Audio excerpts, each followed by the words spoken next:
The rocks fly through the air like birds of hate. Sakura covers her head with her arms, hears the stones clanging against the metal gangway beside her feet. The crowd screams. Hundreds of faces twisted with rage. American faces. Enemy faces.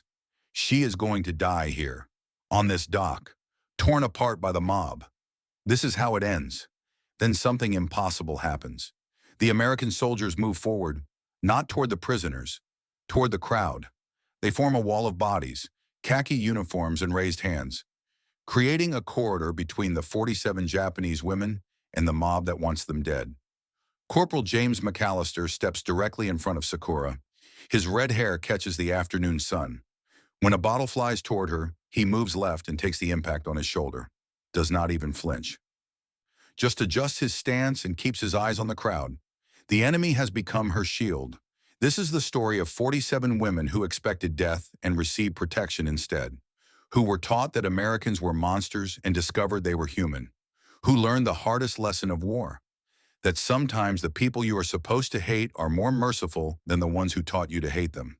But to understand how we got to this moment, we need to go back. Back to the morning the ships arrived.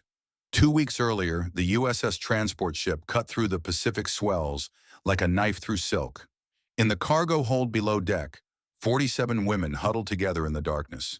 They wore what remained of their Japanese military auxiliary uniforms, the Joshi Gun Volunteers, once neat gray-green skirts and jackets, now torn, stained with oil and sweat, faded by weeks at sea and months of war. The ship's engines rumbled constantly beneath them, a sound that never stopped, a sound that got into your bones and made sleep impossible. Some women wept quietly in the darkness. Others stared at nothing, their minds still replaying the explosions that had torn through their duty stations, still seeing the flash of bombs, still hearing the screams. Sakura was 22 years old. She had been a radio operator on Saipan, coordinating communications between command posts until the Americans came, until everything fell apart, until she found herself hiding in a collapsed building with 46 other women waiting to be found, certain they would be killed. She kept a small notebook hidden in her uniform pocket, had been writing in it since her capture, though she did not know why. Perhaps to remember, perhaps to make sense of what was happening, perhaps because if she died, someone might find it and know what had happened to her. On the night before they reached California, she wrote by the dim light filtering through the cargo hold grating. Her hands shook as she formed the characters. Tomorrow we arrive in the enemy's land. I have heard stories of what Americans do to prisoners. My hands shake as I write this. Mother, if you ever read these words, please know I tried to serve with honor. She closed the notebook and slipped it back into her pocket. Around her, other women whispered to each other in the darkness, sharing fears, sharing prayers, sharing the terrible certainty that they would not survive what came next. Chio, the oldest among them at 35, had been a senior nurse. She had seen things during the war that had hollowed out her eyes and made her voice flat, but she still tried to hold them together, still tried to give them purpose. We stay together, she said quietly. We maintain dignity. Whatever comes, we face it as Japanese women, with honor. Some of the younger women nodded. Others just cried. Hana was only 20 years old, the youngest. Her brother had died at Guadalcanal. She had volunteered for military service after receiving news of his death, wanting to serve as he had served. Now she sat in the corner of the hold, her knees pulled up to her chest, rocking slightly. They will kill us, she whispered. The propaganda said Americans torture prisoners, especially women. Akiko sat across from her, rigid and still. 28 years old, daughter of a general, raised with the strictest code of military honor. Her father had told her before she left for service that death was preferable to capture, that surrender was the ultimate shame. Death is preferable to dishonor, Akiko said now, her voice hard. We should have died in battle. This captivity is worse than death. Chio looked at her with tired eyes. We did not choose captivity. We were found. We did not surrender. We were captured. There is a difference. Is there? To the people back home, we are tainted, forever shamed. Then we will live with that shame. But we will live. The argument was old. They had been having it for 2 weeks. Neither side would win. because both sides were right. As dawn broke on August 12, 1945, the women were ordered on deck. They climbed the ladder from the cargo hold on stiff legs, their eyes adjusting to the bright morning light. The fog was lifting, revealing the city behind the waterfront, buildings rising into the sky, untouched by war. For women who had lived through constant bombing raids in the Pacific, the sight was strange and unsettling. America looked whole. America looked powerful. America looked like it had never been touched by the war that had destroyed Japan. Then they heard the noise. At first it was just a rumble, like distant thunder. But as the ship moved closer to the dock, the sound grew louder, sharper, more focused. It was voices, hundreds of voices, screaming voices. The women pressed against the rail, trying to see through the fog. And then the fog lifted enough for them to see the crowd. Civilians packed the dock. Men, women, some teenagers, their faces red with anger. Their fists raised in the air.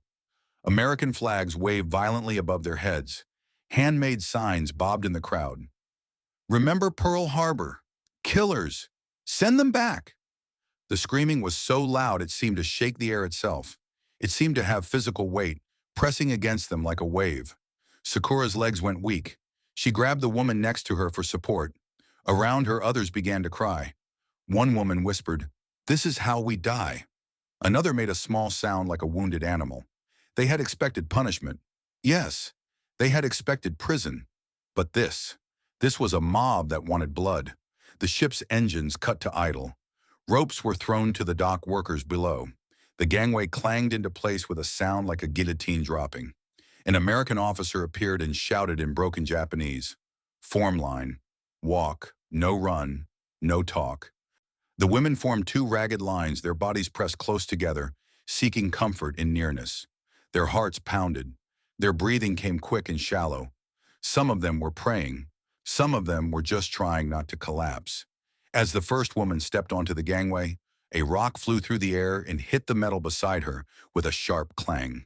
The crowd roared louder, surged forward against the wooden barriers. Police officers in uniform struggled to hold back the massive bodies. A woman in the front row, maybe 50 years old, screamed at the Japanese prisoners. "My son died at Iwo Jima. You monsters, you murderers." Others joined her, their voices blending into a wall of hatred so thick it felt like a physical thing pushing against the prisoners. The Japanese women froze.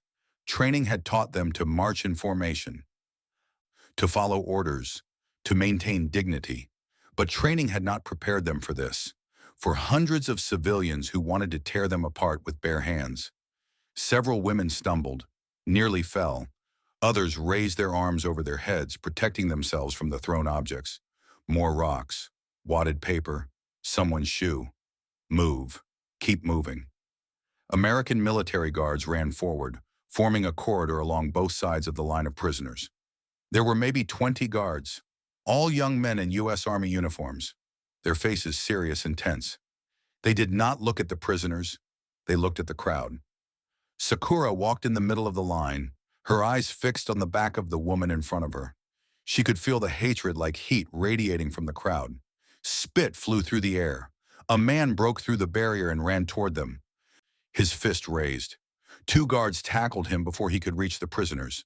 The man screamed as they dragged him back, his voice raw with rage. They killed Americans. They deserved to die. For a moment, Sakura thought the guards might let the crowd through. She had been told that Americans were brutal, that they showed no mercy to Japanese prisoners, especially women. In the Japanese military, female prisoners of the enemy were considered forever dishonored. Capture was worse than death. Now facing the screaming mob, she believed it. But the guards did not step aside. Instead, they moved closer to the prisoners, tightening the protective corridor, making their bodies into walls. That was when James McAllister positioned himself directly beside Sakura. He was tall, maybe 6 feet, with red hair and freckles that made him look younger than his 24 years. When the bottle flew toward Sakura, he stepped left without hesitation and took the impact on his shoulder. The glass did not break, but the sound of impact was loud. He did not flinch, did not even look down at where the bottle had hit. just adjusted his stance slightly and kept his eyes on the crowd. His hand rested on the rifle slung over his shoulder. He did not draw the weapon, but the message was clear. He would if he had to. Sakura stared at the back of his head, at the red hair, at the way he stood between her and the violence, and she could not understand it. Why would he protect her? She was the enemy. She had worked for the Japanese military, had helped coordinate communications that led to battles where Americans died, where his friends might have died. This man should hate her. This man should want her dead. Yet here he was, using his body as a shield. The contradiction made her head spin. The walk from the ship to the waiting trucks was only about 200 yards, but it felt like miles.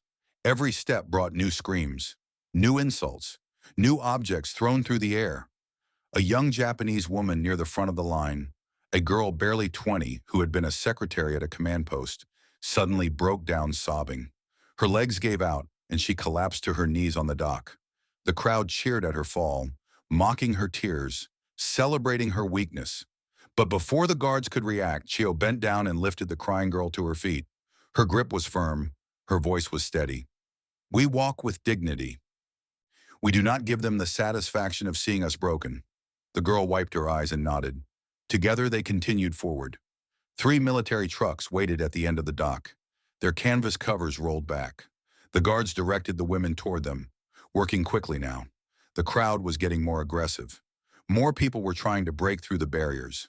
Police whistles shrieked. Someone threw a glass bottle that shattered on the ground near the prisoners, sending sharp fragments across the wood. In! Get in now! One of the officers shouted, pointing at the trucks. The women scrambled up, helping each other into the truck beds. There were no seats, just hard metal floors. They pressed together, trying to make room for everyone.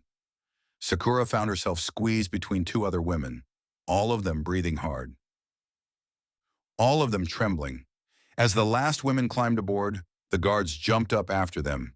They stood at the back of each truck, facing outward toward the crowd, creating a human barrier between the prisoners and the mob. McAllister was right there, his back to Sakura, his hand resting on his rifle. He did not draw the weapon, but the message was clear. He would if he had to. The truck engines roared to life. The vehicles lurched forward. The crowd followed, running alongside, still screaming, still throwing things. A man with a face twisted by pure hatred got close enough to spit at the truck. The guards did not move. They just stood there, solid, unmoving, like human walls. As the trucks pulled away from the waterfront and turned onto the city streets, the crowd gradually fell behind, though their screams echoed between the buildings for a long time after. Finally, after several minutes, the noise faded. The women in the truck sat in stunned silence, their eyes wide, their bodies still shaking with adrenaline and fear. One woman started to cry, then another. Soon, soft sobs filled the truck, a sound of relief and shock mixed together. They were alive. They had made it through the mob, but at what cost? And what came next? The trucks drove for over an hour, leaving the city behind and moving into countryside that seemed impossibly green after the gray wasteland of war-torn Japan. Fields stretched on both sides of the road. Trees lined the highways. Houses stood intact, painted white and yellow with gardens in front. Children played in yards. Normal life. Untouched life. The women stared at everything, trying to understand what they were seeing.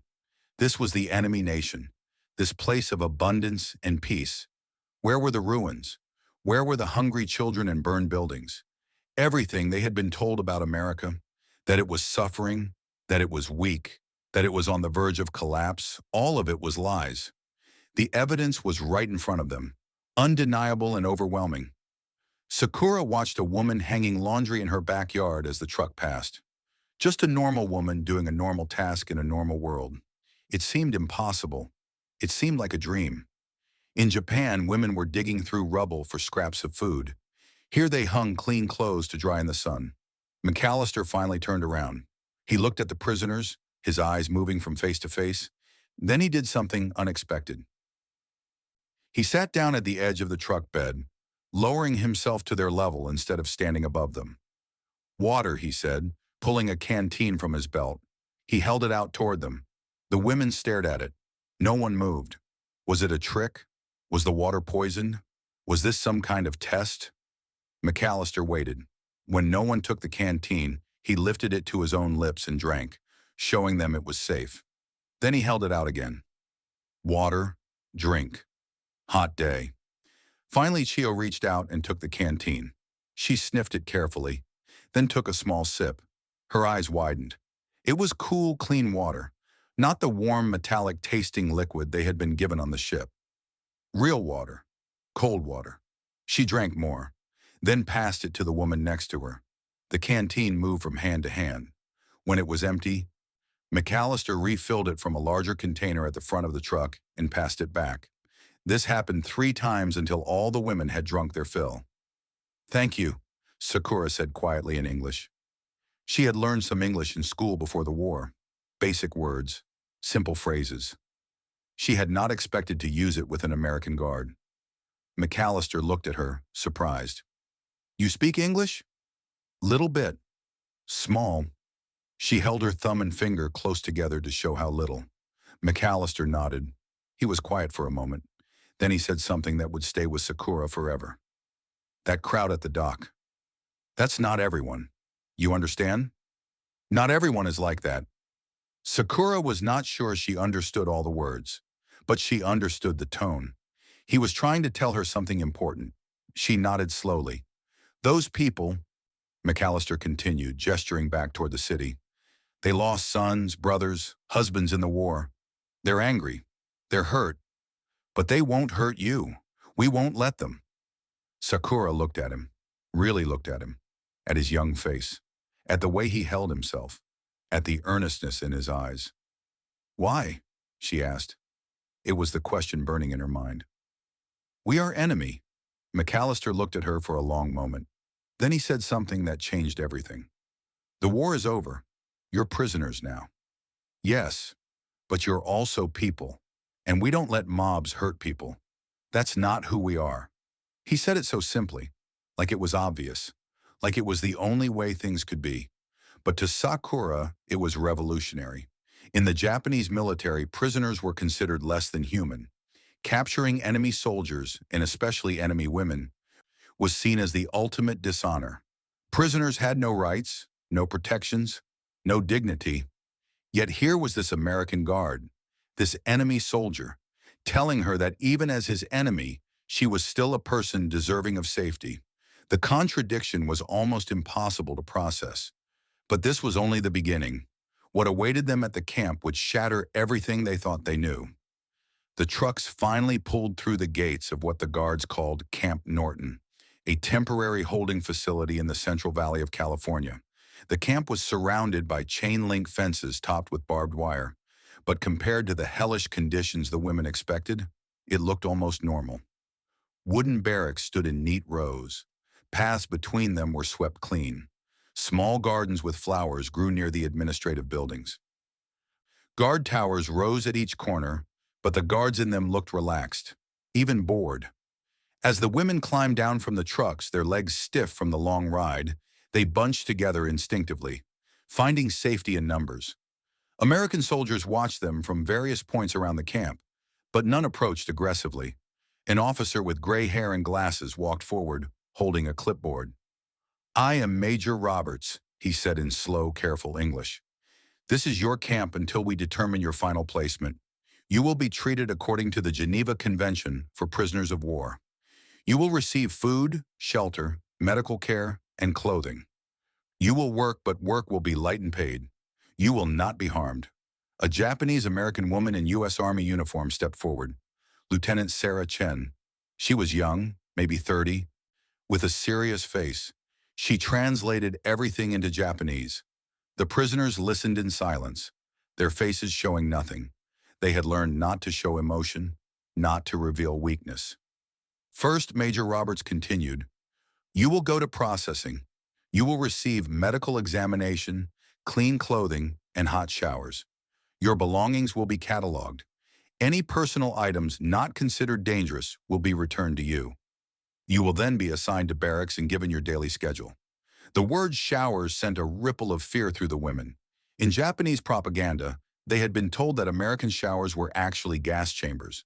that this was how the Americans would execute them, that the kindness was just a trick to make them compliant before the killing began. Several women grabbed each other's hands, preparing for the worst. But Major Roberts just nodded to a female officer standing nearby, a woman in her 40s with kind eyes. She gestured for the prisoners to follow her. "Come on, ladies, let's get you cleaned up." The processing building was long and narrow, divided into sections. First came the medical station where American nurses waited with stethoscopes and blood pressure cuffs. The prisoners were examined one by one. Weight, height, temperature, blood pressure, examination of any wounds or illnesses. When Sakura's name was called, she stepped up to the examination table. The nurse waiting there had a name tag that read, Margaret. She smiled at Sakura. "Hello, honey. Let's see how you're doing." The examination was thorough but gentle. Margaret checked Sakura's breathing, looked in her ears and throat, examined her hands and feet for injuries or infection. When she discovered a long scar on Sakura's arm from a piece of shrapnel, she made a sympathetic sound. "That must have hurt. Does it still bother you?" Sakura understood enough English to shake her head. The scar was old, from a bombing raid on Saipan months ago. It had healed but left its mark. Margaret made notes on her clipboard, then handed Sakura a small paper cup with 2 white pills inside. Vitamins. "You're malnourished. These will help." Sakura stared at the pills. Again the fear. Poison. This was where it would happen. Margaret seemed to understand. She took another cup, dumped 2 identical pills into her own hand, and swallowed them with water from a nearby pitcher. Then she smiled and pointed at Sakura's cup. "Your turn." Sakura swallowed the pills. They tasted bitter but not unusual, not like she imagined poison would taste. Margaret patted her shoulder. "Good girl. Next station." At each stop in the processing line, the women were treated with matter-of-fact professionalism. No one yelled, no one threatened, no one hurt them. It was so different from what they expected that it was almost more frightening than cruelty would have been. Cruelty they understood. Cruelty fit the narrative they had been taught. But kindness? Kindness was a mystery. Kindness was dangerous because it did not make sense. The shower room was the final station. Steam rose from behind a row of curtained stalls. The prisoners stood in a tight group near the entrance, frozen with fear. This was it. This was where the executions would happen, where the gas would come, where they would die choking and convulsing while the Americans watched. Several women began to cry. Others prayed quietly. Akiko stood rigid, her jaw clenched, preparing to die with whatever dignity she could maintain. Lieutenant Sarah Chen stepped forward. She spoke to them in Japanese, her voice calm and measured. "I know what you've been told. I know you think the showers are something terrible. They're not. They're just showers. Hot water and soap. That's all. Watch." She walked into one of the stalls, fully clothed, and turned on the water. Hot water streamed out, creating clouds of steam. She put her hand under the stream, letting the water run over her fingers. Then she walked back out, her uniform sleeves soaked. "See? Just water." Still no one moved. Lieutenant Chen sighed. "I'll tell you what. I'll be right here the whole time. The door stays open. If anything bad happens, which it won't, you can run out. But you need to wash. You've been on a ship for 2 weeks. You need to be clean for your health." Finally, Chio stepped forward. Her face was set with determination. "I will go first. If I die, you will know." She walked into a stall, her back straight, her head high. The other women held their breath. The water turned on. They heard the sound of it hitting the tiles. A long moment of silence. Then they heard something else. A long, deep sigh of relief. Chio's voice came from behind the curtain, speaking in Japanese. "It's real. It's just water. Hot water and soap. Real soap." One by one, the other women entered the stalls. When Sakura's turn came, she found herself in a small space with white tiles, a shower head above, and a bar of white soap on a metal dish. She turned the knob and hot water burst out. Warmer than anything she had felt in months. Warmer than she remembered water could be. She stood under it, letting it soak her hair, her skin, washing away the grime and oil and salt and fear. She picked up the soap. It smelled like flowers, Roses, maybe. Or lavender. In Japan, toward the end of the war, soap had become impossible to find. People washed with ash and water, or nothing at all. But here was real soap, thick and white, the kind her mother had used before the war. Sakura began to cry. She could not help it. The tears mixed with the shower water running down her face. It was not grief exactly. It was not relief. It was something more complicated. A release of tension she had been holding for months, maybe years. The hot water and soap were not just cleaning her body. They were stripping away the layers of propaganda and fear, exposing something raw underneath. Something she had forgotten existed, her humanity. When she finally turned off the water and stepped out, a clean towel and fresh clothing waited on a bench. A simple gray dress, underwear, socks, canvas shoes, no uniform, just plain civilian clothes. She dried herself and dressed, her movements slow, almost mechanical. The woman who emerged from that shower room was not the same woman who had entered. Something had changed. Not everything. Not yet. But something. The war had told her that Americans were monsters. The mob at the dock had seemed to confirm it. But the guards who protected her, the nurse who examined her gently, the hot water and soap given freely, these things did not match the story she had been taught. And that mismatch was creating a crack in the wall of belief she had built her entire life upon. After showers and clean clothes, the women were led to the mess hall, a long building with rows of tables and benches. The smell hit them the moment they entered. Coffee, bread, meat, something sweet baking. Several women stopped in the doorway, overwhelmed by the scent of real food. They had not eaten since early morning, just a small bowl of rice on the ship. Now it was late afternoon, and their stomachs were empty and cramping with hunger. But still fear held them back. Food could be poisoned. This could still be a trap. The kindness could still be the cruelest trick of all. The mess hall was already half full of American soldiers, eating their lunch. The soldiers looked up when the prisoners entered. Conversation stopped mid-sentence. The silence was thick and uncomfortable. Some soldiers stared with curiosity. Others with obvious dislike. A few turned away, refusing to look at the Japanese women at all.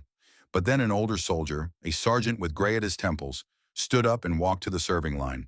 He filled a tray with food, 2 slices of bread, a scoop of beef stew, carrots, a cup of coffee. He walked to an empty table, sat down and began to eat.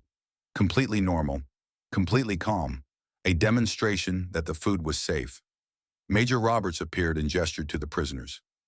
Form a line. Get your food. Sit and eat. Slowly, hesitantly, the women moved forward. Sakura found herself at the serving counter, where a cook in a stained white apron plopped a large spoonful of beef stew onto her plate. She stared at it. There were chunks of meat, actual meat floating in thick brown gravy. 2 slices of white bread appeared next to the stew. Then carrots. Then a cup filled with dark coffee. It was more food than she had seen in a single meal in 6 months. She carried her tray to a table where other prisoners were already sitting. They all stared at their plates, unsure. Finally, Chio picked up her spoon and took a small taste of the stew. Her eyes closed. For a moment, she said nothing. Then she whispered, "It's good, it's real." That was all the permission the others needed. They began to eat, tentatively at first, then faster, their hunger overcoming their fear. Some women ate so quickly they made themselves cough. Others ate slowly, as if trying to make it last forever. Sakura bit into the white bread. It was soft and slightly sweet.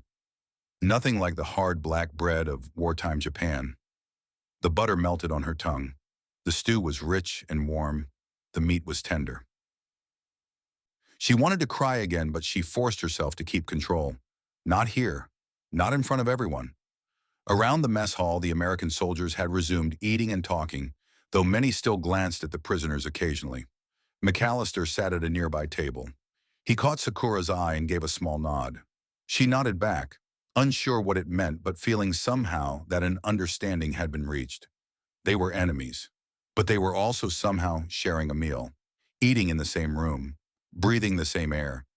And that simple act was more revolutionary than any speech or declaration could have been. Then Akiko suddenly dropped her spoon. It clattered against her plate with a sound that made everyone look. She stood up, trembling. In Japanese, she said, "This is wrong. This is a trick. They are fattening us for slaughter. We are dishonoring ourselves by accepting this." Chio looked up at her with tired eyes. "Sit down, Akiko. The food is real.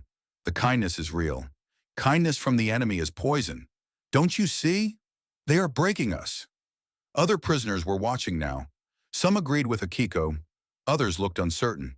The American guards tensed, hands moving toward weapons but not drawing them. Lieutenant Chen approached and spoke quietly to Major Roberts, translating what was happening. Roberts listened, then spoke calmly. "Tell her she doesn't have to eat if she doesn't want to. But the food will be here 3 times a day. We will keep offering it." "That's what the rules say," Chen translated. Akiko stood there shaking. Then slowly she sat back down. She did not eat, just stared at her plate with tears running down her face. In that moment, Sakura understood something profound.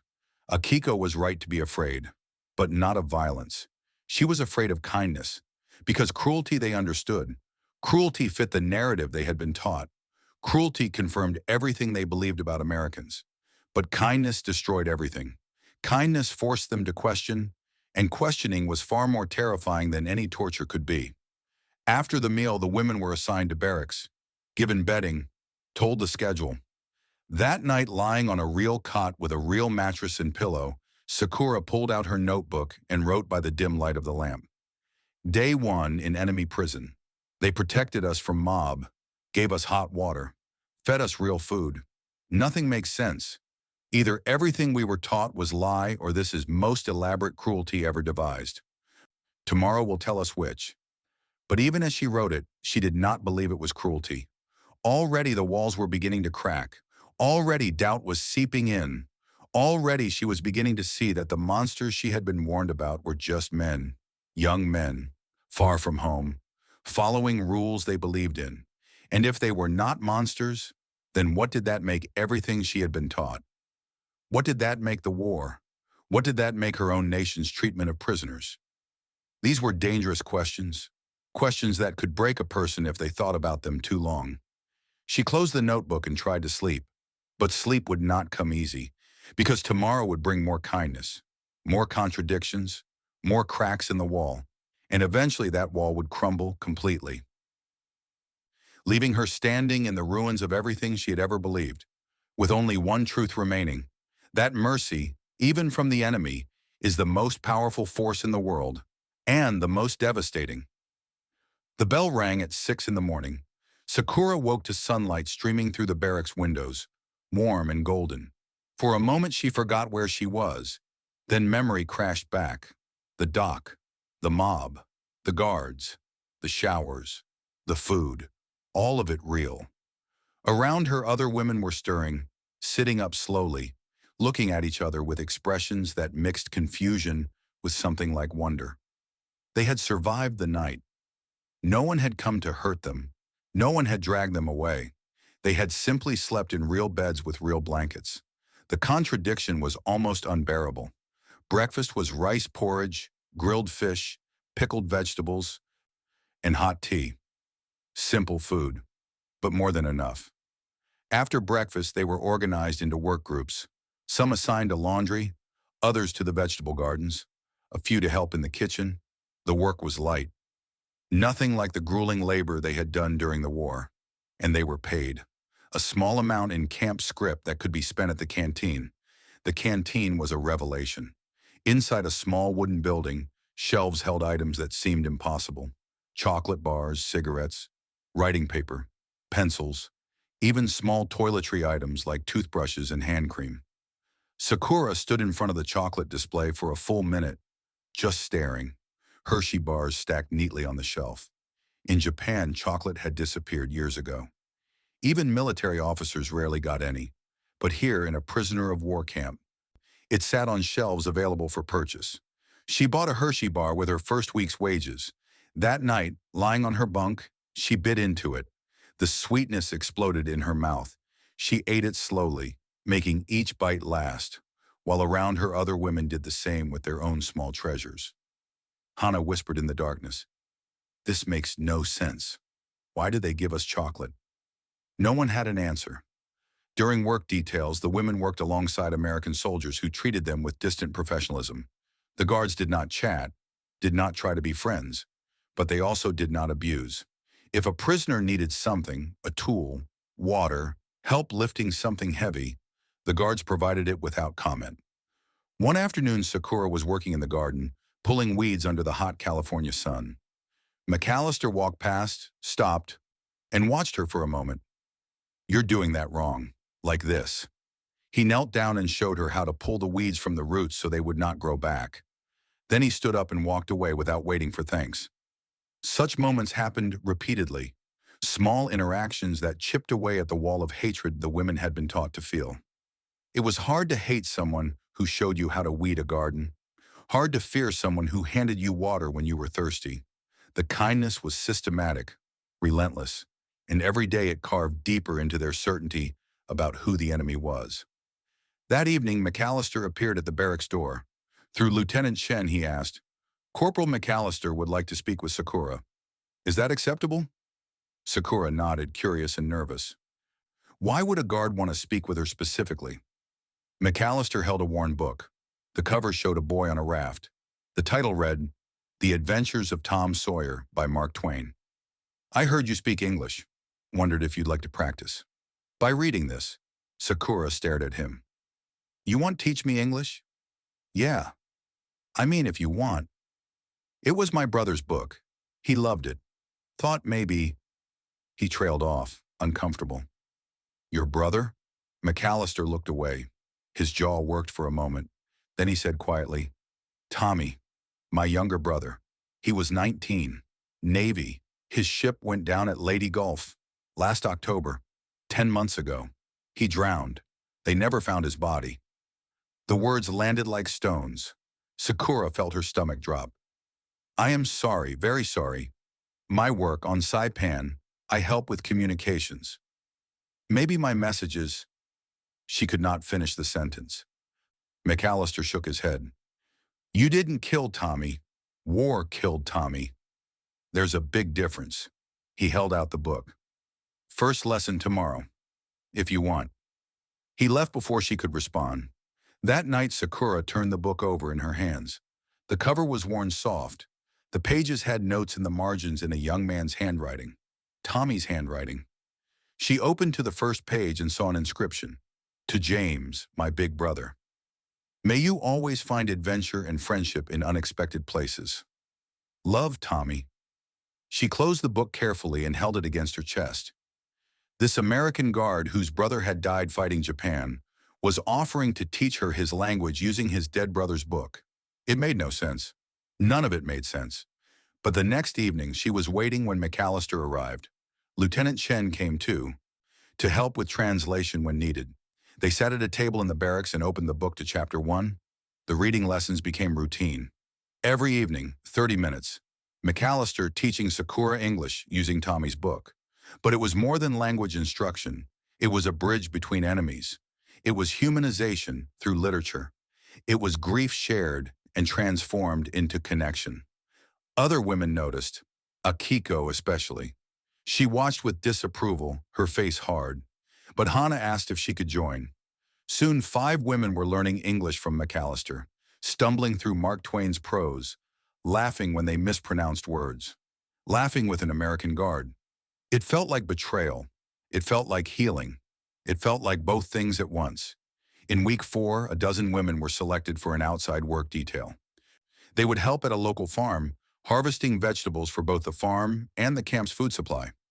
Guards would accompany them, but the assignment meant leaving the camp, seeing more of America. The truck drove through a small California town on the way. Women pressed against the sides, staring at everything. The main street lined with shops, windows full of goods, people walking with shopping bags, children playing in a park. Everything normal, untouched by war. At the farm they met the family, a man in his 50s, weathered by sun and work. His wife, a practical woman with kind eyes. 2 teenage daughters, Susan and Mary. The family was clearly uncomfortable at first, kept their distance, spoke to the guards rather than to the prisoners. But as the day wore on and the work continued, the distance began to shrink. At lunchtime, the farmer's wife brought out sandwiches and lemonade for everyone, including the prisoners. She set the trays down, hesitated, then spoke directly to the women. "You all work hard. Eat." Sakura bowed without thinking, the deep Japanese bow of gratitude. The farmer's wife looked surprised, then nodded and walked away. During the lunch break, Susan, the 16-year-old daughter, came and sat near the prisoners. She did not speak at first, just watched the meat. Finally, she asked, "Do you speak English?" Sakura nodded. "Little bit. What's your name?" "Sakura. I'm Susan. It must be scary, being so far from home." Sakura did not know how to answer. Scary, yes, but also confusing and strange, and nothing like what she had expected. She just nodded. Susan looked like she wanted to say more, but her mother called her away. As she left, she turned back. "I'm glad you're here. I mean, I'm glad you're okay." It was a small moment, barely anything, but it lodged in Sakura's heart like a splinter of unexpected warmth. That afternoon, Susan returned during a break. This time she brought something, a photograph. She held it out for Sakura to see. "This is my cousin, Danny. He was at Pearl Harbor, on the USS Arizona." The photograph showed a young man in navy whites, grinning at the camera, maybe 20 years old, full of life. "He died when the ship exploded. He was my favorite cousin. We were really close." Sakura's breath caught. This girl had lost family to Japan, yet here she was, showing kindness to a Japanese prisoner. "I am very sorry." "So sorry." Susan studied Sakura's face. "You're about the same age as Danny would be now. 22, 23, 22. Yeah, you could have been friends. In a different world." She put the photograph away. "My mom says I should hate you, all of you, but I can't. You're just people. People who got caught up in something bigger than any of us." A pause, heavy with meaning. "Do you think we'll ever stop hating each other?" "Countries, I mean." Sakura thought carefully about the English words. "I do not know, but maybe people can stop, before countries do." Susan smiled sadly. "Yeah, maybe." Akiko had been working nearby. She heard the entire conversation. When they returned to camp that evening, she exploded in the barracks. "You fraternize with them. You smile. You laugh. You accept their food. You forget who you are." Chio stood up, her voice calm but firm. "We have not forgotten. We are surviving." "Surviving as what? As traitors? As dogs who eat from the enemy's hand?" Hana spoke quietly from her bunk. "They have not hurt us. Not once." "Not yet." Akiko's voice shook. "They are waiting. Breaking us first. Making us compliant. Then the real punishment comes." Sakura looked up from where she was writing in her notebook. "I do not think it is coming. I think this is it. This is how they treat prisoners. With rules. With mercy. Mercy from the enemy is poison." But Akiko's voice cracked on the last word. She was not as sure anymore. None of them were. In week 6 came the announcement that prisoners could write letters home. Paper and pencils were provided. Letters would be censored, but anything not containing military information would be sent. Sakura sat at a table staring at blank paper. How could she tell her mother the truth? That she was clean, fed, treated well, that she ate meat and bread every day, that she had chocolate? In her mind, she saw her mother in their small apartment in Osaka, if it still stood. When Sakura had left for military service 2 years ago, food was already scarce. By now, with Japan defeated and occupied, conditions must be unbearable. Her mother was probably surviving on scraps, boiling weeds for soup, standing in long lines for a handful of rice, while Sakura ate beef stew and butter bread. The guilt was crushing. Different women handled it differently. Some wrote simple lies. "I am being treated according to military law. Do not worry, I am strong." Some could not write at all, just sat with tears running down their faces, unable to put words to paper. Chio wrote honestly, "Mother, I do not know how to tell you this. The enemy feeds us well. We have shelter and medicine. I am ashamed to be healthy while you suffer. But I want you to know I am alive. I will come home when they allow it. Please survive until then." Sakura finally wrote, Dear Mother, I am prisoner of war in America. I am treated according to international law. I have food and shelter. I think of you every day. I pray you are safe. I will return when I can. Please forgive me for surviving when so many did not. Your daughter, Sakura. When the letters were collected, many women had written nothing. The guilt was too heavy for words. That night, Sakura lay in her bunk, unable to sleep. The barracks were clean and warm. Her stomach was full. Her body was stronger than it had been in months. She was a prisoner, yes, but she was alive and healthy, and her mother was probably starving. She whispered to Hana in the next bunk. How do we live with this? Hana whispered back. I don't know. Every bite of food feels like betrayal, but we didn't ask for this. We didn't choose to be captured. Does that matter? Our families suffer while we are comfortable. A long silence. Then Hana said something dangerous, something that bordered on treason even now. The Americans are supposed to be our enemies, but they treat us better than our own government did at the end. It was true. In the final months of the war, the Japanese military had provided almost nothing for auxiliary personnel. Rations had dwindled to almost nothing. Medical care was non-existent. Women were expected to serve until death with no care for their well-being. Here in an enemy prison camp, they received 3 meals a day, medical attention, clean clothes, payment for their work. The contradiction was unbearable, and it was about to get worse. In week 8, Akiko reached her breaking point. She had been watching, seeing women laugh with guards, learning English, buying chocolate, becoming comfortable. To her, this was the ultimate betrayal. She approached 4 other women who shared her views. Women who still believed that accepting kindness from the enemy was shameful. Women who thought death was preferable to this slow corruption. Late one night, she whispered to them in the darkness, "We cannot stay here. We must escape. Return to Japan on our own. Die trying if necessary. Better death with honor than life as American pets." 2 women agreed immediately. 2 hesitated but joined. They began planning. Wait until the guard change at 3 in the morning when security was weakest. Cut through the fence at the northwest corner where repairs had been made and the wire was weaker. Slip into town. Try to find the port. Stow away on a ship to Asia. It was insane. It would fail. But Akiko did not care. She needed to do something.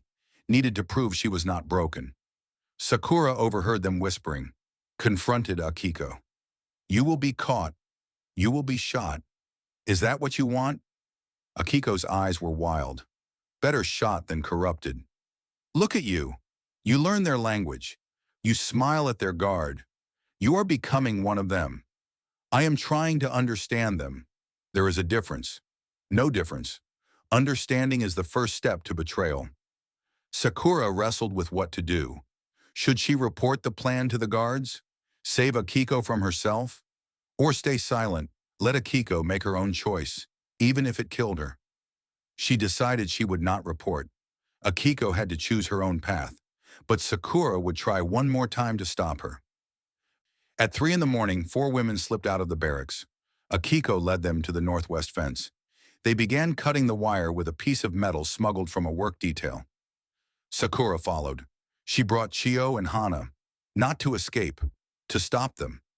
At the fence, a whispered confrontation. Akiko, please. This is madness.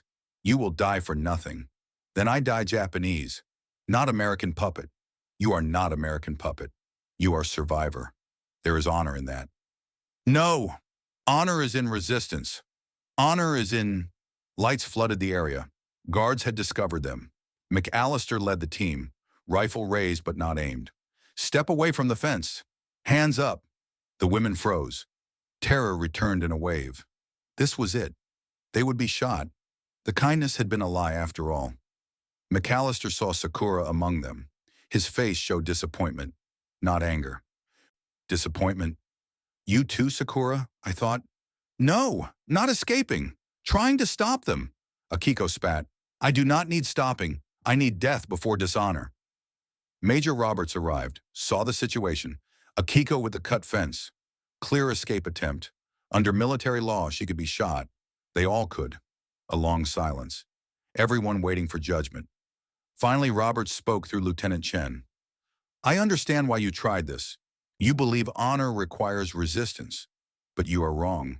There is more honor in surviving, in learning, in choosing to live when everything tells you to die. To the guards, take them to isolation, not as punishment, as protection, until they cool down. Then bring them back. To Akiko, I will not shoot you for trying to escape. That would make me the monster you think I am. Instead, I will keep offering you mercy. Until you understand what it means. Akiko fell to her knees, sobbing. I do not understand. I do not understand any of this. Why do you not hurt us? Why? Roberts knelt beside her. Because you are human beings, and we have rules about how to treat human beings, even enemies, especially enemies. That is what separates civilization from barbarism. Akiko kept sobbing, years of rigid ideology crumbling under the weight of relentless mercy. After 3 days in isolation, Akiko was released. She expected punishment, got counseling instead. Lieutenant Chen spent hours talking with her, explaining the Geneva Convention, why rules mattered, why mercy was not weakness but strength. Akiko did not become friendly, but she stopped resisting, started eating, started working. One day Sakura found her in the canteen. Akiko was holding a chocolate bar. Staring at it. I bought this, with money I earned, from them. Are you going to eat it? A long pause. Then Akiko opened the wrapper, took a bite, closed her eyes. My father would say I have dishonored myself. But my father was wrong about many things. In week 11, they were allowed to use the community bathroom that had real mirrors. Many women had not seen mirrors since before the war. Sakura stood in front of one and barely recognized herself. Her face had filled out. Her cheeks had color. Her hair was shiny, no longer dull and brittle. Her eyes were clearer. She looked healthy, alive. She touched her face with her fingers, pressing against her cheeks, making sure the reflection was real. Behind her, other women were gathering at the mirrors, all of them transformed. In 3 months of American captivity, they had gained weight, regained their health, regained their humanity. Hana stared at her reflection. We look Japanese again. For months we looked like ghosts. Now we look like people. Chio gripped the edge of the sink, tears running down her face. I should be ashamed. I should be ashamed that I am healthy. But I am not. I am grateful. And that makes me ashamed. The guilt of survival, the contradiction of being well-fed while their nation starved. It hung over all of them like a weight that would never lift. Sakura wrote in her notebook that night. Today I looked in a mirror and saw a stranger. She looks like me, but she is not the woman who left Japan. That woman believed what she was told. This woman has questions with no answers. The Americans call us prisoners, but my body has never been more free. The war is over, but the battle in my heart is just beginning. The next afternoon, while working in the garden, Sakura saw McAllister sitting alone. He was staring at a letter in his hands. His face was pale. His eyes were red. Without thinking, she approached. You okay? He looked up, surprised she was there. For a long moment, he said nothing. Then the words came out rough and broken. Got news today. My best friend from home, Robert. He was killed in Okinawa, 3 weeks before the surrender. He looked down at the letter. 3 weeks. If the war had ended 3 weeks earlier. Sakura sat beside him, said nothing, just sat there, sharing the grief. After a long time, McAllister spoke again. His name was Robert. We grew up together, joined up together. I went Army, he went Marines. We promised we'd both come home, open a garage together, work on cars. More silence. I keep thinking, all this death, for what? Sakura still had no answer, just her presence, just her understanding that grief was grief, regardless of which side you were on. Finally, McAllister looked at her. You asked me why we protect you, why we treat you like this. Sakura nodded. Because if we become monsters to fight monsters, what are we really fighting for? He stood and walked away, left the letter lying on the ground. Sakura picked it up carefully. It was from Robert's mother, thanking James for being Robert's friend, asking him to live a good life for both of them. She folded it carefully and tucked it into her pocket. Would give it back to him tomorrow. But tonight she would keep it safe, this piece of American grief that somehow felt like her own. That evening she wrote in her notebook, "Today I learned that the enemy grieves like we grieve, loves like we love, loses like we lose. And I realize there are no enemies, just people caught in a machine bigger than any of us. Tomorrow they say we may be sent home soon. But I do not know if I want to go, because home is where we learn to hate, and here is where I learned to be human again." The announcement came the next morning. The Japanese women prisoners would be repatriated. Ships were being organized to return them to Japan. They would be released to whatever remained of their families and homes. They had 1 week to prepare. Some women cried with joy. Others sat in silence. Hana openly expressed dread. "I don't want to go." The contradiction was complete. They were prisoners who did not want to leave their prison, because their prison had given them something their own country had taken away: their humanity, their dignity, their belief that mercy was possible even between enemies. And now they would return to a homeland that would see them as tainted, as traitors for surviving, as shameful for accepting the enemy's kindness. The hardest journey was not the one they had taken to America. It was the one that would take them home. The final week moved both too fast and too slow. Every moment felt weighted with significance. Every interaction carried the knowledge that it might be the last. The women packed their few belongings slowly, as if delaying could somehow delay the inevitable.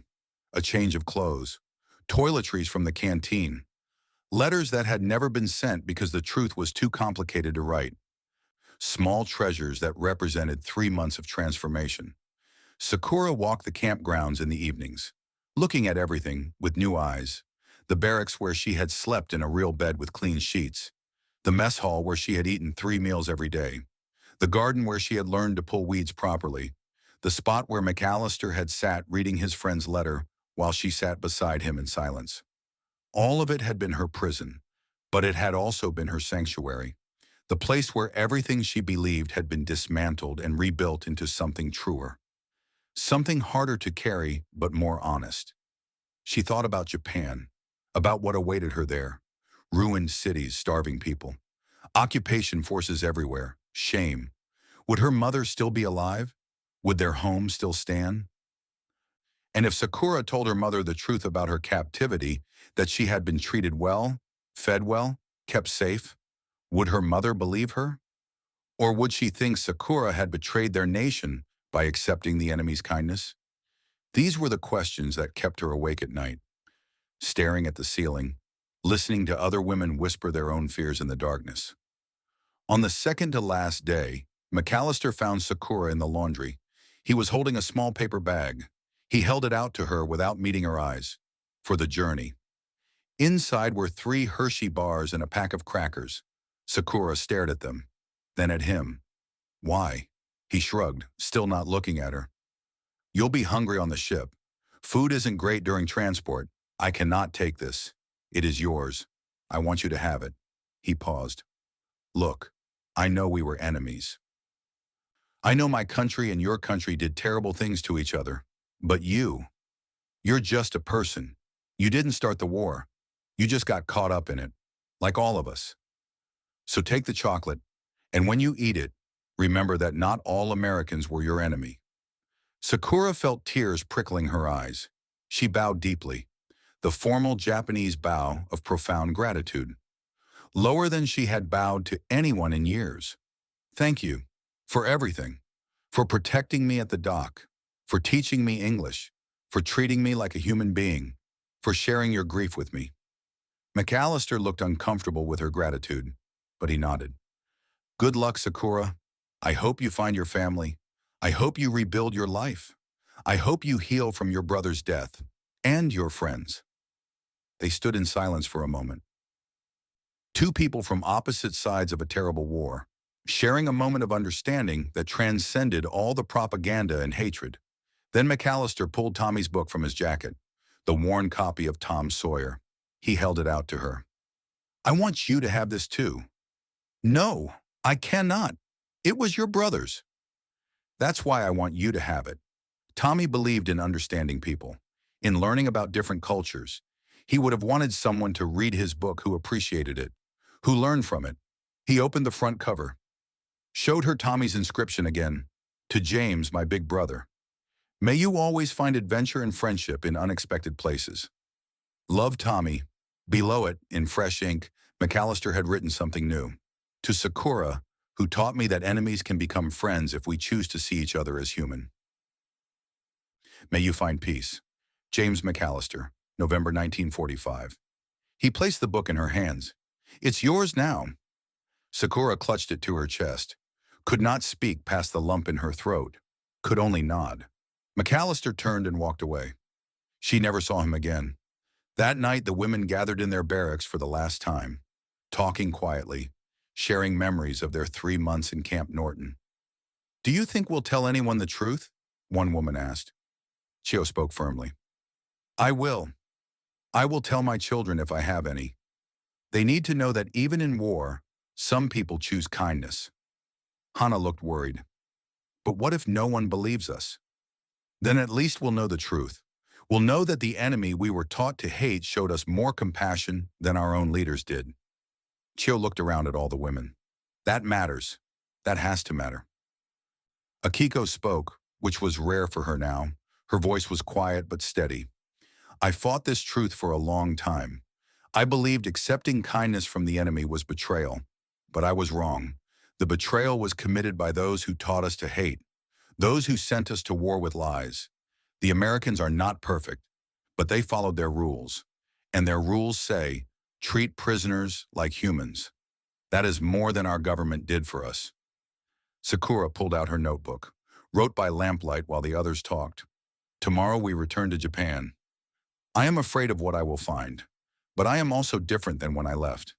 I came to America expecting death. I found life instead. I came believing Americans were monsters. I found they were human. Flawed, yes, but human. And that simple truth has changed everything. The war is over, but the battle in my heart continues. How do I live in a world where everything I was taught was wrong? How do I honor my nation while acknowledging its lies? I don't have answers, but I have chocolate in my bag, a book in my hands, and kindness in my memory. Perhaps that is enough to start rebuilding." Morning came too quickly. The women gathered outside their barracks in the gray pre-dawn light. Major Roberts stood waiting with Lieutenant Chen and several other officers. Roberts spoke, and Chen translated. "You are strong women. You survived war. You survived captivity. You will survive what comes next. Remember what you learned here. That rules matter. That mercy is possible. That we are all human beings first, everything else second."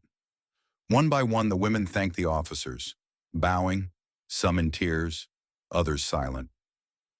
Lieutenant Chen hugged several of them. Her own eyes were wet. She was Chinese-American, had faced discrimination from both sides, but she had been a bridge, a translator in more ways than language. The guards who had worked with them came to say goodbye. The cook who had tried so hard to make proper miso soup. The nurses who had examined them that first day. The young corporal who had brought them blankets. And McAllister, standing apart from the others as always. When Sakura walked past him, their eyes met. He gave a small nod. She returned it. No words needed. Everything had already been said. The trucks took them to the port, the same route they had traveled 3 months before. But everything looked different now. Or perhaps they were the ones who had changed. At the dock, Sakura stood at the exact spot where the mob had screamed for her blood, where guards had formed a protective wall, where McAllister had taken a bottle impact meant for her. She closed her eyes and remembered that moment, the terror, the confusion, the impossible mercy. She opened her eyes and looked at the water. Soon she would sail across it, back to Japan, back to whatever remained of her life. The ship that would take them home was a converted transport, not luxurious but functional. They boarded in an orderly line. No mob this time, just a handful of dock workers who barely looked at them. The war was over. Japanese prisoners were no longer news. As the ship pulled away from San Francisco, Sakura stood at the rail, watching America recede into the distance. Hana stood beside her. "I feel like I'm leaving home," Hana said quietly. "Isn't that wrong, to feel that way about the enemy's country?" Sakura thought about it. Maybe home is not a place. Maybe home is where you are treated like a human being. The voyage took 2 weeks. 2 weeks to prepare for what awaited them. 2 weeks to rehearse what they would say to their families. 2 weeks to strengthen themselves for the judgment that would come.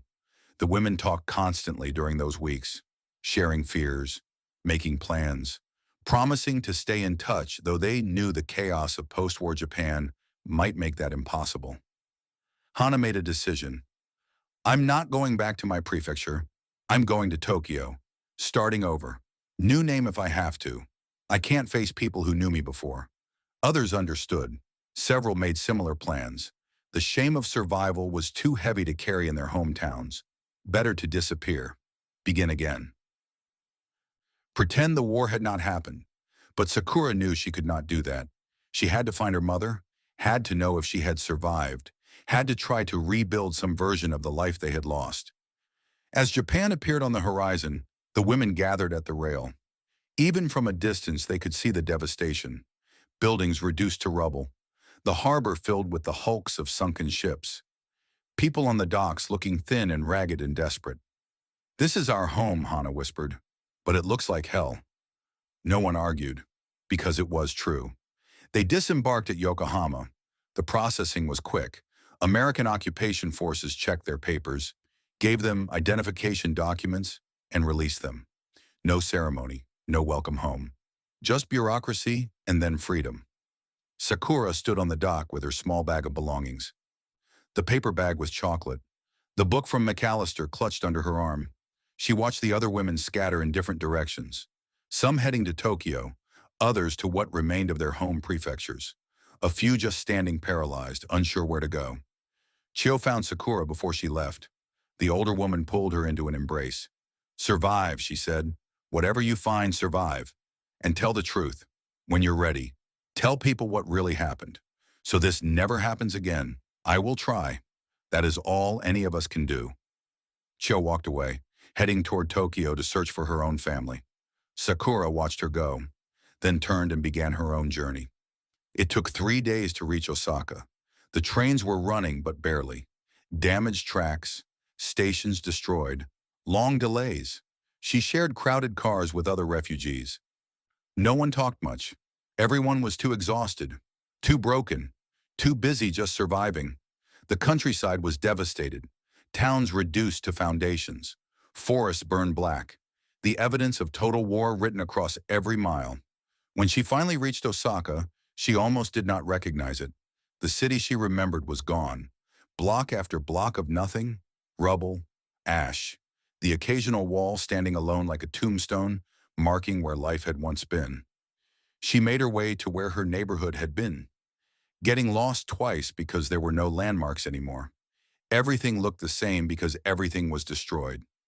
Finally, she found the corner, recognized it only by the position of an old well that had somehow survived. The house was gone, but near the well, someone had built a makeshift shelter from scrap wood and metal sheets. And sitting outside that shelter, staring at nothing, was her mother. Sakura stopped, barely recognized her. Her mother's hair had gone completely white. Her face was gaunt. Her eyes were hollow. She looked like she had aged 30 years. Mother. Her mother's head turned slowly. She blinked, stared like Sakura might be a ghost. Sakura? You are alive? Sakura ran to her, fell to her knees. Alive. I am home. Her mother touched her face with shaking hands, checking that she was real. Then her expression changed. She was seeing Sakura clearly now, seeing her healthy face, her decent clothes, her body that showed no signs of starvation. You were captured. It was a statement, not a question.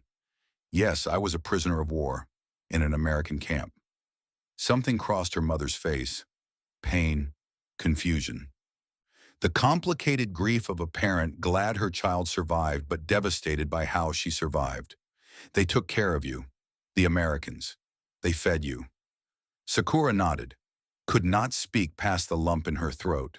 Her mother looked away, at the ruins surrounding them. Your aunt died in the firebombing. Your cousins, all gone. We starved here, ate anything we could find. Weeds, bark. Things I will not speak of. Watch people die in the streets every day. She looked back at Sakura. And you were being fed by the enemy. Not an accusation, just truth. Painful, complicated, unbearable truth. I know, Mother, I know, and I will carry that guilt forever.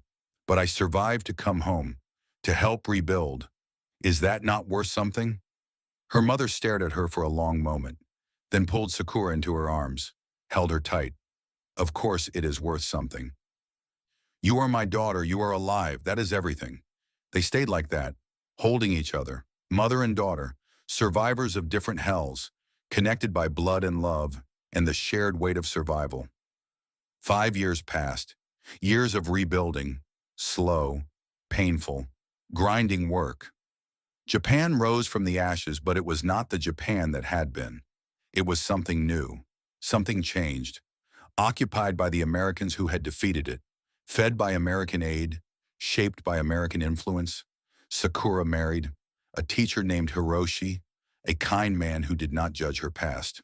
They had a daughter, named her Yuki after the friend from the camp who had become like a sister. Sakura found work as a translator for the occupation forces. It was controversial.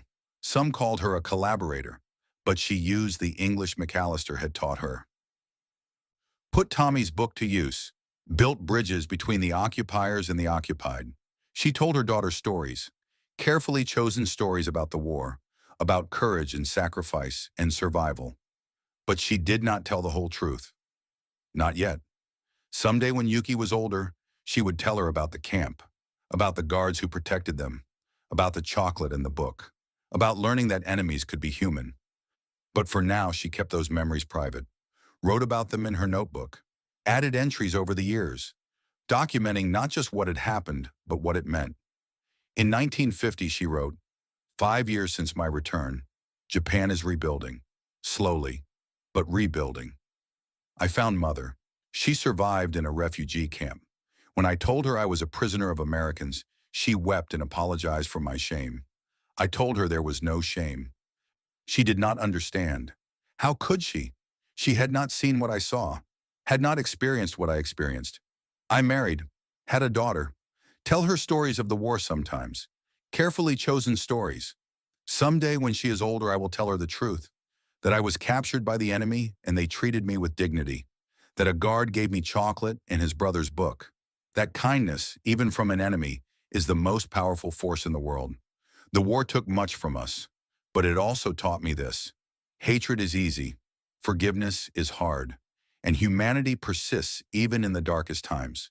The Americans showed me that, and I will never forget. 20 years after the war in 1965, Sakura received a letter. It came from America, from an organization of World War II veterans planning a memorial ceremony in San Francisco. They were inviting former Japanese prisoners of war to attend, a reconciliation event, all expenses covered. Sakura stared at the letter for days. Her daughter, now 13, asked what it was. An invitation to return to America, to San Francisco. Will you go? Sakura looked at her daughter. At this young girl who had grown up in peace, who knew war only from stories, who needed to understand that the world she inherited had been built on choices, hard choices, choices to be human even when hate would have been easier. Yes, and you will come with me. They flew to San Francisco, Sakura's first time on an airplane. The city looked different from above, bigger, more developed. But when they landed and took a taxi to the waterfront, she found the dock, the same dock where she had arrived 20 years before. She stood at the exact spot where the mob had screamed for her blood, where guards had formed a protective wall, where McAllister had taken a bottle impact meant for her. Yuki stood beside her, looking around curiously. What is this place, Mother? This is where I arrived in America, as a prisoner, 20 years ago. Were you scared? Terrified? There was an angry mob, hundreds of people. They wanted to kill us. What happened? American guards stood between us and the mob, protected us even though we were the enemy. Yuki thought about this. That was brave. Yes, it was brave, and it was right. And it changed everything. The memorial ceremony was held in a park overlooking the bay, former American guards and former Japanese prisoners attending. Many had not thought they would see each other again. Many had wondered if the others had survived. Sakura searched the crowd, looking for red hair, freckles, an Iowa farm boy grown older, and then she saw him. McAllister was standing near the edge of the ceremony, 44 now, hair still red but fading, heavier, wearing civilian clothes. Tired eyes but a peaceful expression. Their eyes met across the space. Recognition was instant. Both froze. Then Sakura walked toward him. Yuki followed. Corporal McAllister? He turned fully. Stared. Sakura? I never thought I would see you again. I never thought I would return to San Francisco. But your people invited us. For reconciliation. I'm glad you came. I've wondered. Hoped you made it home okay. I did. Found my mother. Built a life. This is my daughter. Yuki. Yuki bowed slightly as Sakura had taught her. McAllister bowed back, remembering. They walked together while Yuki explored nearby. 20 years collapsed. They caught up on everything. McAllister had gone back to Iowa, taken over the family farm, never married. The war had changed him too much. He had become active in veteran reconciliation efforts, stayed in touch with Major Roberts, who had retired. Sakura shared her life, marriage, daughter, teaching English, using his lessons, building bridges. Do you still have it? He asked. The book? Always. It is my most treasured possession. Have you read it to your daughter? Many times. In English. She loves Tom Sawyer's adventures. McAllister smiled. Tommy would like that. They stood at the railing overlooking the bay. The sun was setting, painting the water gold and orange. You asked me once why we protected you, McAllister said. Why we treated you the way we did. I remember. You said that's not who we are. That was part of it. But there's more. We protected you because if we didn't, we'd become what we were fighting against. Cruelty for cruelty, hate for hate. Tommy died fighting that. I wasn't going to dishonor his death by becoming it. Sakura nodded. Your brother would be proud of who you became. I hope so. And your mother? Is she proud of you? She is now. It took time, but she understands. I survived to tell the truth. That is my duty now. Yuki returned. Mother, the ceremony is starting. They walked back together. Sakura, McAllister, and Yuki. Former enemies, now friends. Now witnesses to what was possible when people chose humanity over hate. At the ceremony, speakers talked about reconciliation, about learning from the past, about building bridges. When Sakura was invited to speak, she stood at the microphone, holding Tommy's book. And she told her story. 20 years ago, I stood on that dock as a prisoner. A mob wanted me dead. American guards stood between us, protected us even though we were the enemy. In the camp, they gave us food, shelter, dignity, treated us according to rules even when it would have been easier not to. One guard gave me his brother's book, taught me English, showed me that enemies can choose mercy. That book changed my life. I read it to my daughter in English. She learns the language but also the lesson, that humanity persists even in war, that we can choose who we want to be. I came to America expecting death, found life instead.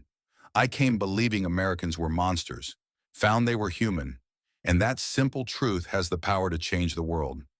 Thank you for protecting us. Thank you for showing mercy. Thank you for teaching me that we are all human beings first, enemies second, and thank you for the chocolate. I still remember the taste. Laughter, applause, tears. McAllister found her afterward. That was beautiful. It was true. Yeah, that's what made it beautiful. That evening they returned to the dock. Sakura, Yuki, and McAllister. The sun was setting behind the Golden Gate Bridge.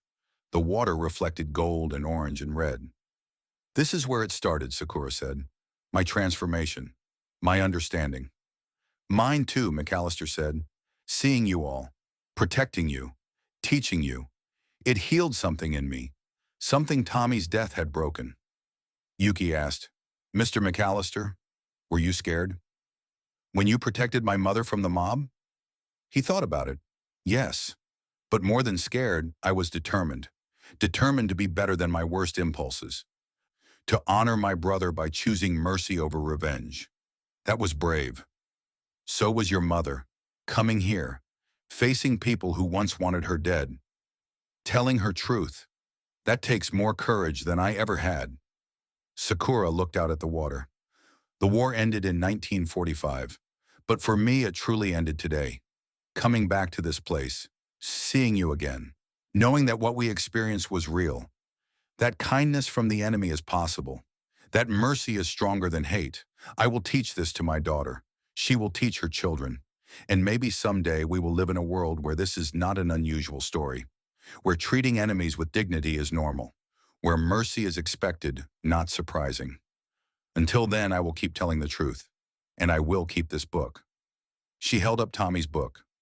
As a reminder that even in the darkest times, light persists. And that light is a choice we make. Every single day. They watch the sun set together. Former enemies, current friends, living proof that humanity transcends war. Sakura opened the book to the front page, showed Yuki the inscriptions. Tommy's to James, James's to Sakura. Someday, Sakura said, you will pass this to your daughter, and the lesson will continue. Yuki nodded solemnly. I will, Mother, I promise. The sun disappeared below the horizon. The bay turned dark. Lights began to glow across San Francisco. The city that had once represented terror now represented something else. Hope, understanding, the possibility of reconciliation. They walked back to their hotel together. 3 people connected by history and mercy. 3 people who had learned that the walls we build between us are nothing compared to the bridges we can choose to create. And above them, the stars came out. The same stars that had looked down on a war that killed millions. The same stars that now look down on a world trying to heal, trying to learn, trying to be better than its worst moments. The story of 47 women and the guards who protected them became part of that healing. A reminder that even in war, we can choose mercy. That even between enemies, humanity can persist. That the greatest victory is not in defeating your opponent, but in refusing to become a monster in the process. This is their story, and it is true. Of the 47 Japanese women prisoners held at Camp Norton, all survived and returned to Japan.